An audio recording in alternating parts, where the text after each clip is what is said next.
Ça, c'est faux, monsieur le juge. Puis Ça nuit à la réputation de mon client. Avec le plus grand client. respect que j'ai pour vous, Le fameux Carl Malenfant est enfin venu témoigner à la commission d'enquête sur sa clique. J'ai comme l'impression qu'on est rendu au dernier niveau des résumés de la commission Galland.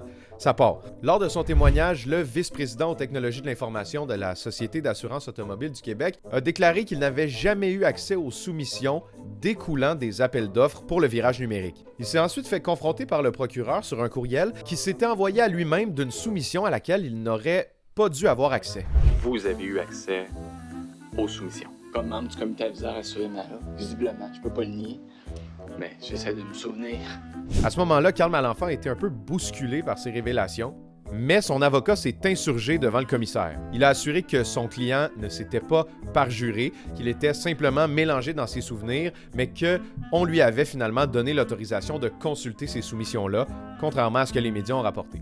Ça n'empêche pas que ça a donné lieu à des scènes assez tendues. On met tous au défi, tous, de prendre une histoire de 12 ans, d'un courriel anecdotique dans un salon, puis qu'on vous demande de vous rappeler exactement ce qui s'est passé. Ensuite, Carl Malenfant a aussi été accusé par le procureur d'avoir fait des appels d'offres sur mesure pour recruter des proches. Il dit que c'est faux, mais voici les faits. Parmi ces gens-là, il y a Madeleine Chagnon et Louise Savoie, que l'ancien directeur du virage numérique de la SAC surnomme Mado et Loulou. Il dit que ce sont pas ses amis, il les appelle plutôt des amis professionnels.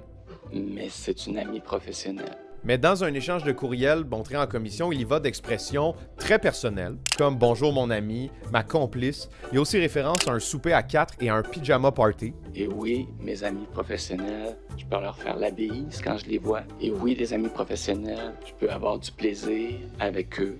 Puis un pyjama party, ça réfère à tous ces projets où on travaille de nuit. Il s'est pourtant défendu d'avoir recruté de ses amis pour se concocter un noyau dur pour faire le virage numérique. Je vous rappelle quand même qu'en juin, la commission avait révélé qu'un appel d'offres avait été modifié pour recruter spécifiquement un pigiste favori de Carl Malenfant. Et finalement, Carl Malenfant s'assurait que la firme SAP participe à sa clique par des voies non officielles.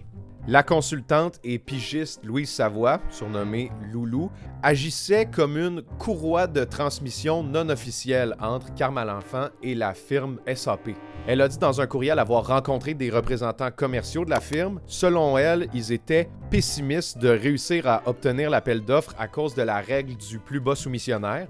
Mais dans un courriel, Carl Malenfant lui a répondu avec un clin d'œil que les gens de SAP devraient leur faire confiance. Il a demandé à Loulou d'aller à la pêche pour comprendre quelles seraient les conditions qui permettraient d'avoir SAP à la table. Bon, ça c'est juste un très court résumé d'à peu près 5 jours de commission. Dites-moi si vous voulez une partie 2 en commentaire. Salut!